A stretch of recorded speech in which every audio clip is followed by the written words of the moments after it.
Olá, amigo e colega do campo. Aqui é o Bruno Freitas, sou médico veterinário e especialista em marketing na Ouro Fino. E olha só que bacana, hoje a gente começa uma nova série no nosso Ouro Finicast. Pessoal aí que trabalha principalmente com vacas de leite, nessa série de episódios a gente vai falar um pouco sobre as principais enfermidades e os desafios que a gente encontra aí em todo o processo produtivo das fêmeas de leite, tá bom? A gente só não vai falar de mastite porque, olha só, a gente já tem uma série só sobre mastite com o professor Marcos Veiga, então se você ainda não ouviu essa série, corre lá, que tá gravada aí no Ouro Finicast, tudo bem? E se você não trabalha com vaca de leite, não tem problema, né? Afinal de contas, conhecimento não ocupa espaço.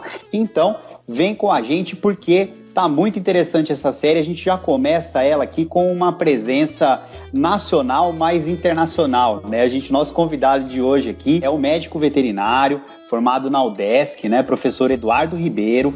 Ele fez pós-graduação na Universidade da Flórida e hoje ele é professor na Universidade de Guelph, no Canadá. Então, e ele é especialista aí em saúde de vacas de leite e também em reprodução. Professor Eduardo Ribeiro, muito obrigado e seja bem-vindo ao Ouro Finicast. Obrigado, Bruno. Eu aqui agradeço aqui o convite, né, de participar desse podcast. É um prazer. Eu espero poder contribuir aí um pouquinho com o nosso conhecimento. Claro, professor, vai contribuir um pouquinho não, vai contribuir bastante aí, que a gente sabe que a sua experiência aí é vasta nessa área, né? E aí, assim, pra gente já dar início, então, a esse nosso bate-papo, né, já que a gente está falando aí de fêmeas de leite, né, e nos principais desafios que a gente pode encontrar, a gente sabe que o período do pós-parto imediato é um momento onde a gente deve se preocupar, né, com a saúde dessa vaca de leite. Então, professor, se você pudesse comentar um pouquinho, falar com a gente sobre o porquê desse período aí, fazer essa introdução, né, por que esse período é tão importante para as fêmeas de leite? É importante mesmo, Bruno, assim... normalmente eu falo, né, para os meus alunos que na vida de um animal, incluindo a gente, né, como humano, problemas de saúde pode acontecer a qualquer momento, né, mas existem vários fatores que podem aumentar ou diminuir a suscetibilidade a doenças. Na vida de a fêmea, a bovina leiteira, eu considero que tem dois momentos bem críticos, né. Primeiro é quando ela é uma bezerrinha. Ela nasce com um sistema imune que ainda não está bem desenvolvido, ela tem que adaptar, né, esse novo ambiente, essa nova dieta dela, e muitas vezes leva a problema de pneumonia, diarreia, que vai causar, né, a morbidade e mortalidade desses animais. Então é um período crítico. O segundo é sempre que essa fêmea vai ter uma aparição. E da mesma forma, durante esse período, por diversos fatores, o sistema imune muitas vezes ele é disfuncional, né, e aumenta a suscetibilidade a doenças, e existem também outros fatores, né, envolvidos que aumentam a suscetibilidade desses animais a problemas de saúde. Então a gente vem trabalhando nessa área já por algum tempo, né, e hoje a gente tem um banco de dados bem grande, né, de estudos controlados que a gente fez avaliando saúde no pós-parto de vacas leiteiras, e incluindo vários rebanhos norte-americanos, e mais recentemente a gente está começando a incluir alguns rebanhos brasileiros também. E na média a gente sabe que em torno de 30%, um terço das vacas vão desenvolver pelo menos um problema clínico nas primeiras 3 semanas pós-parto, né? E bastante, hein, professor? É bastante, é bem considerável. E quando a gente inclui problemas metabólicos nessa conta, que muitas vezes não tem um quadro clínico, aí essa proporção vai para 45%, 50% da população. Olha então a gente só. não está falando de uma porcentagem pequena, né, da população, é uma proporção bem significativa. Esses casos, na verdade, de problemas de saúde no pós-parto, eles normalmente representam em torno de 70%, 80% de todos os problemas de saúde dos animais adultos, né, das vacas adultas, né, desconsiderando bezerras e novilhas. Então é bem importante, né, e representativo. Então a gente já consegue ir pintando esse quadro, né, professor? A gente vê que poxa, se esse tipo de enfermidade aí representa aí de 70% a 80% dos problemas, né, das vacas adultas, né, é um tema, é um desafio, né, é um ponto de atenção aí. E nesse sentido, professor, o que isso leva? Por exemplo, a gente teve a vaca aí nesse periparto, né, no pós-parto, ela teve alguma enfermidade, a gente já imagina que vai ter uma queda de produtividade, é isso? Sem dúvida, Bruno.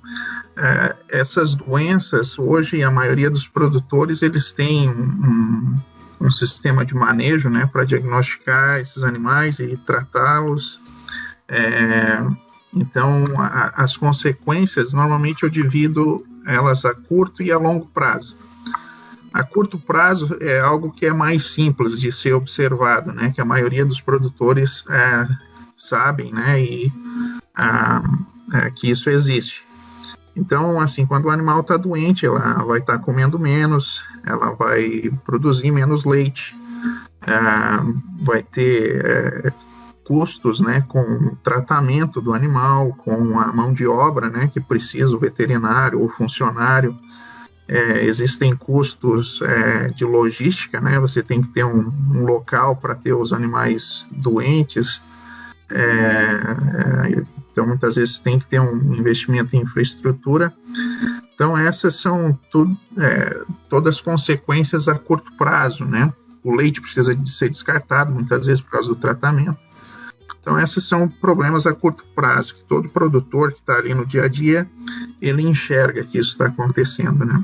Um pouco mais fácil de enxergar esses de curto prazo, né, professor? E agora você mencionou os de longo prazo. Eu imagino que esses aí já é um pouquinho mais difícil de detectar, né? De saber a extensão do problema, né? Exato, Então, como eu estava dizendo, os produtores normalmente têm um sistema para diagnosticar e tratar os animais. Só que mesmo quando o animal é tratado, que a gente considera que ele clinicamente está recuperado, essas doenças ainda vão ter consequências por muito, muito tempo, né? Esse é um dos grandes foco da nossa pesquisa hoje, né? Para entender o porquê que isso acontece. Então, quando a gente pensa a longo prazo, mesmo após a vaca ter recuperado clinicamente, né, dessa doença, a produção de leite dela, pelo que a gente pode dizer, ela não vai mais atingir o potencial que o animal tinha, praticamente por toda a lactação, e a reprodução desse animal vai ser comprometida drasticamente, e como o animal está produzindo menos leite e a reprodução não é boa, a chance dele permanecer no rebanho é também reduzida drasticamente. Então, o descarte desses animais aumenta substancialmente. E isso tudo tem consequências econômicas para o produtor. Olha só, e realmente aí começa a ficar um pouco mais difícil de entender, né, que, por exemplo, uma vaca que está sendo descartada, é um descarte involuntário, na verdade, isso pode estar acontecendo com ela por causa de uma coisa que aconteceu lá atrás, né, no pós-parto recente, né, professor? Aí começa já a ficar mais difícil de ver essa extensão, né? Exatamente, eu acredito assim que um dos grandes desafios é a falta de ter esses dados, né, de maneira pronta a serem observados, não só pelo produtor, mas pelo serviço técnico, né, que presta serviço a essas fazendas. Muitas vezes esse dado não é tão simples, né? Então, não somente monitorar as doenças, mas ter essa informação disponível, né, num sistema de computador, né, que possa ser avaliado, ajuda muito as pessoas a observarem isso nas fazendas. E a gente tem estimulado bastante, né, o pessoal cada vez mais examinar, né, esses dados para ter a ideia do que acontece no rebanho dele mesmo, né, não somente tomar em consideração o que a gente tem revelado nas pesquisas, mas ter o dado dentro da sua própria fazenda, né? Tem que mensurar para conseguir identificar aí o o tamanho do desafio, né, professor? E assim, já que você comentou a respeito que vocês têm, né, esses dados de muitas fazendas norte-americanas e aí canadenses também, né, que é onde você leciona, né?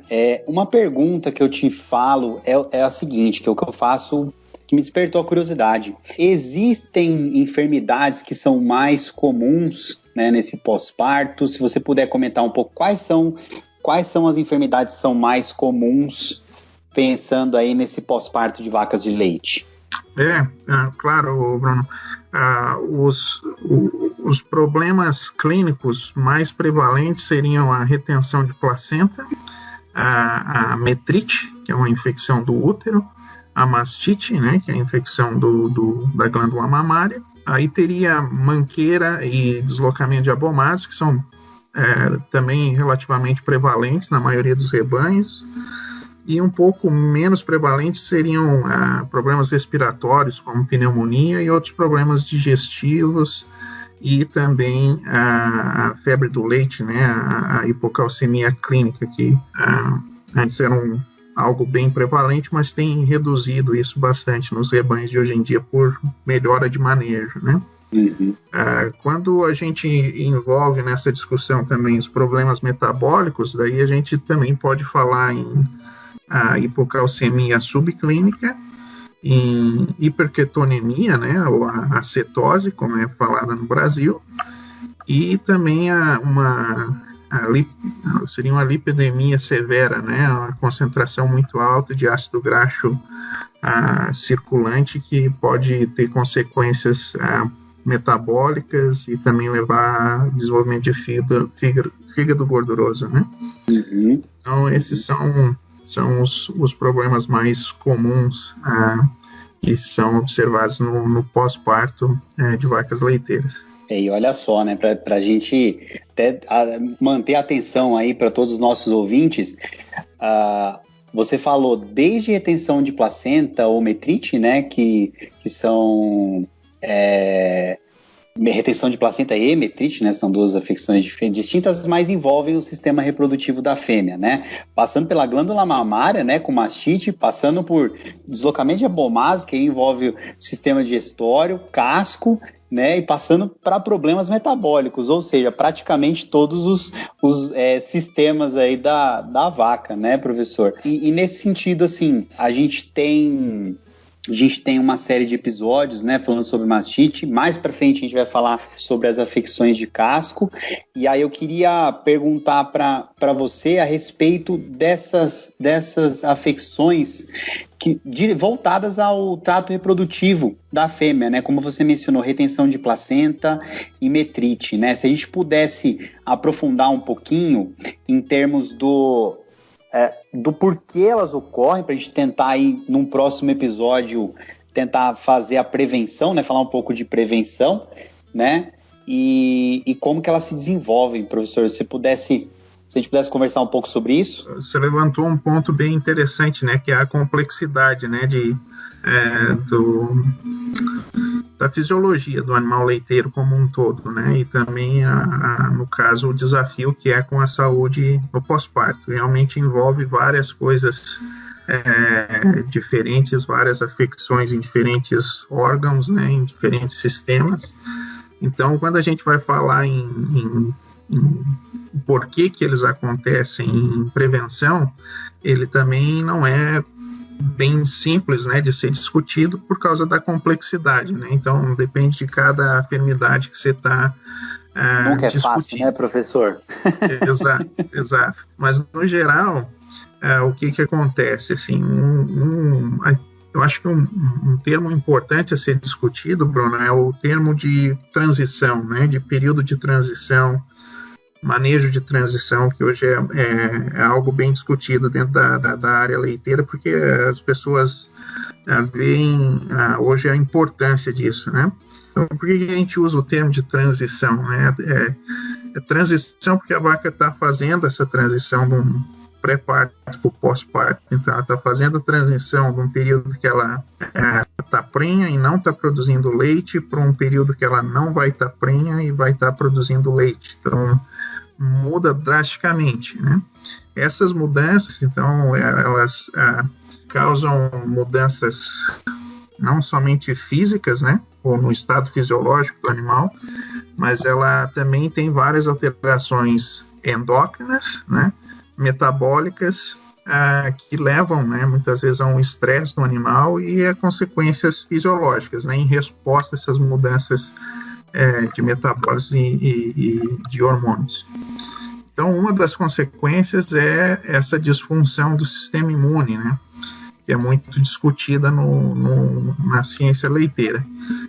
O sistema imune no pós-parto, ele não parece ter toda a capacidade, né, de lutar contra infecções oportunas nas primeiras semanas pós-parto, e é por isso que infecções do útero, da glândula mamária, são mais... É um dos fatores que leva a que essas afecções sejam mais comuns, né? A retenção de placenta,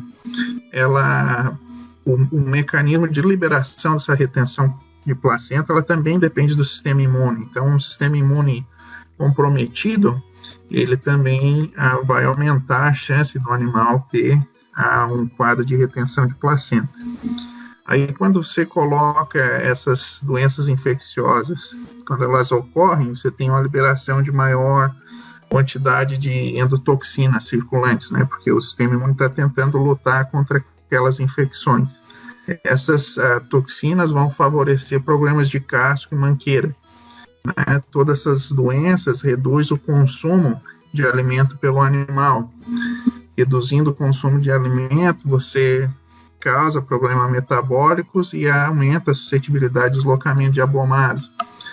Então, apesar de elas serem todas doenças diferentes, né, em diferentes órgãos, sistemas, de certa forma elas também estão relacionadas, né? Uma leva a outra e por isso a importância de abranger esse tema como um todo e não simplesmente focar só em uma ou em outra doença, né? Então, é algo bem complexo que requer também uma atenção mais detalhada aí por parte do produtor. Uhum. E aí, professor, você falou aí bastante da questão do sistema imune, né? Que se ele tiver comprometido realmente por algum fator, né? Realmente ele pode levar ao aparecimento desses desafios, né? Dessas doenças. Além da depressão do sistema imune, né? Ou enfim, de coisas que causem essa depressão do sistema, a gente teria algum outro ponto de atenção? Claro que é tudo interrelacionado, né?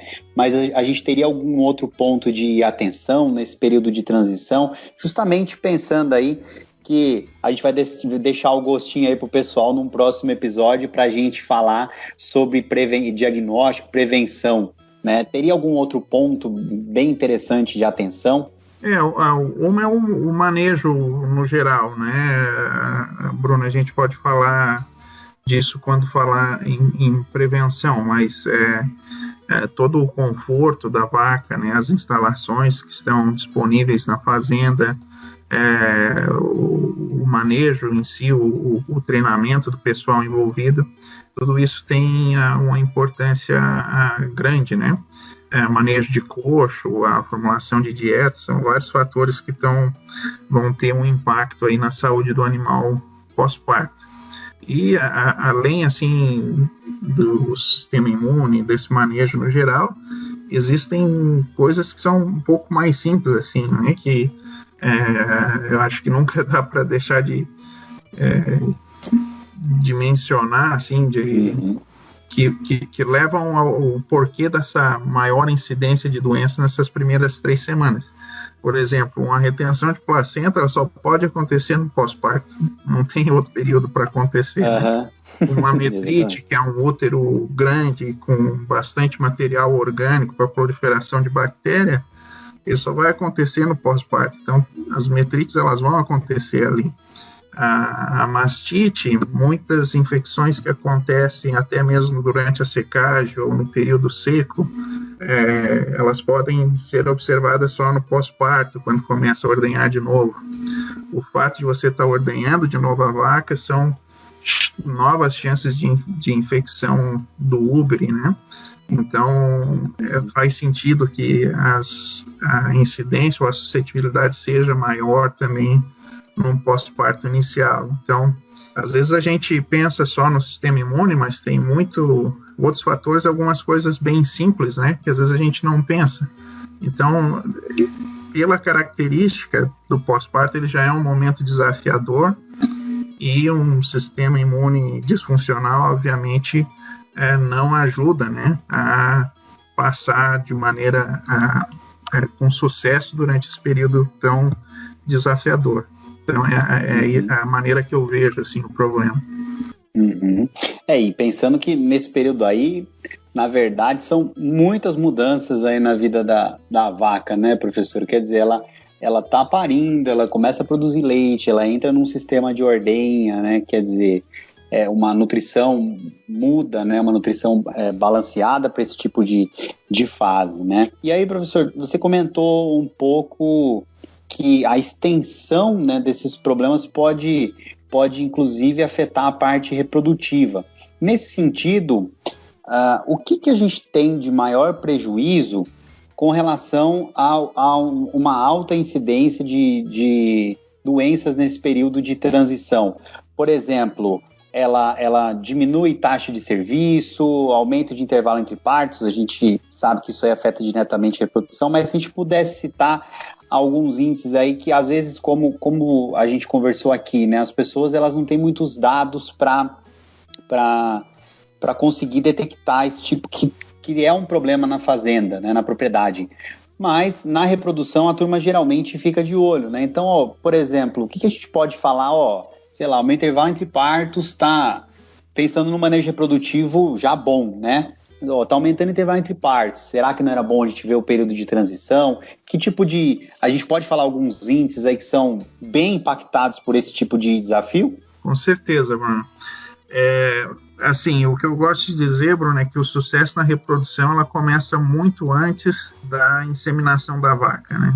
Muito antes. Então, assim, os animais que têm doenças no pós-parto, a gente pode focar nas primeiras 3 semanas para separar o momento da doença com o momento da reprodução, que vai acontecer em torno de 2 meses, começar a acontecer em torno de 2 meses após, né, a recuperação clínica desses animais.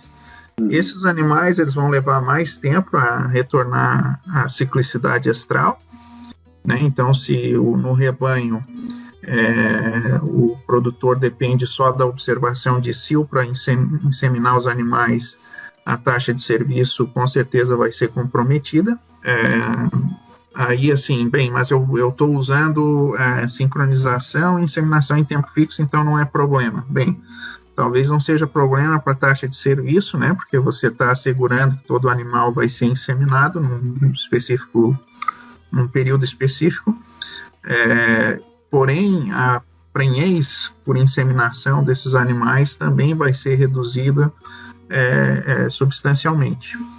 E, além disso, a gente percebeu que há um aumento nas perdas de prenhezes desses animais. Então, comparado com a vaca que teve a transição perfeita, sadia, sem problemas de saúde, a vaca que teve a doença nas primeiras 3 semanas, a chance dela emprenhar após uma inseminação é reduzida. Daquela proporção que emprenha, proporção pequena que emprenha, a chance de ela perder aquela prenhez após o diagnóstico de prenhez é maior. E o que a gente tem observado também na nossa pesquisa é que esse efeito da doença, ela dura a gente tem evidência que mostra que dura mais de 7, 8 meses, né? Então, por isso que a gente fala que é a longo prazo, né? Essa consequência das doenças. Então, um problema bem substancial aí para a reprodução, né? Para o manejo reprodutivo de vacas leiteiras. E assim, né? Se ela diminuir a taxa de concepção, já é um grande problema. Agora, se ela emprenhar e aumentar essa taxa de perda gestacional, aí é problema dobrado, né? Porque você atrasa mais ainda essa fêmea, né? Quer dizer, ela perdeu concepção, 30 dias você faz diagnóstico e já coloca ela de novo na reprodução. Agora, confirmou a gestação e ela perder lá na frente, o problema só vai aumentando ainda mais, né, professor? O custo é bem alto, né, Bruno? Você tem razão, assim, muitas vezes quando tu tem essa perda gestacional tardia, você não tem mais tempo, né, de trabalhar com esse animal de novo. Então, o que vai acontecer é o descarte, né? Por isso que a gente falou, o animal produzindo menos leite, a reprodução comprometida, aumenta muito o descarte, né? O que é interessante, assim, Bruno, observar é que hoje a gente tem algumas tecnologias novas, assim, que a gente pode discutir um pouco na parte de prevenção, mas só para dar uma ideia, assim, também das consequências da doença, claro. Uma tecnologia disponível hoje é a genotipagem de animais, né?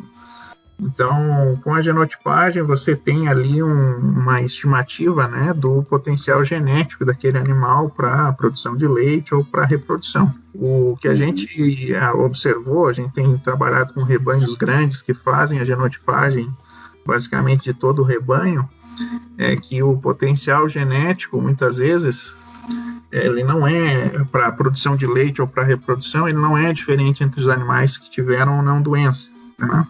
Mas quando você olha a realidade, aí você vê uma diferença bem grande. Ou seja, você está comprometendo o potencial genético daquele teu animal. Então, muitas vezes você tem uma Ferrari lá na tua fazenda, mas ela, quando você coloca ela na estrada, ela está andando como um carro comercial, né? Essa é a brincadeira que eu faço. Por quê? Porque a saúde dela no início da lactação não foi ótima, né? E isso tem consequência. Né? Perfeito, professor. E assim, é bom que já deixou a turma aí com um gostinho pro próximo episódio aí, que a gente vai...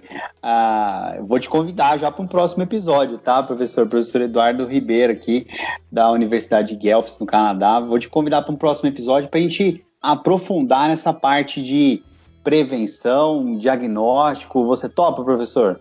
Perfeito, Bruno. Com certeza. Vai ser um prazer. Então, vamos lá, porque a gente, só para manter realmente o padrão dos episódios, a gente vai encerrando aqui, e é bom que ficou bastante assunto aí para semana que vem, para o próximo episódio. Professor, já queria te agradecer de antemão aqui pela sua disponibilidade aí, em compartilhar todo esse conhecimento, né, porque realmente a gente pôde ver aqui que o desafio é grande, a gente tem que estar atento. Então, professor Eduardo Ribeiro, queria te agradecer, muito obrigado por estar com a gente aqui no Ouro Finicast. Eu que agradeço, Bruno, a oportunidade, e a gente se vê no próximo capítulo. Muito bom, professor, muito obrigado. Então, pessoal, olha só, hein? Não percam o próximo episódio aí, que vai ser recheado de coisa interessante aqui, tenho certeza que pode te ajudar no seu sistema produtivo. E falando em ajudar o sistema produtivo, também não posso deixar de convidar vocês para assistir o Ouro Fino em Campo, que está no ar aí no canal Terra Viva, de segunda a sexta, ao 12:30 e às 8h20 da noite, horário Brasília, e aos sábados, às 9h30 também, horário Brasília, apresentado, você sabe por quê, pela sensacional Juliana Max. Lá também tem muita dica, muita novidade e conteúdo importante para você. Tudo bem? Então me despeço de mais esse episódio do Ouro Finicast, agradecendo a audiência de vocês e já convidando para curtir o nosso canal e participar também do próximo episódio. Combinado? Grande abraço, até a próxima. Tchau!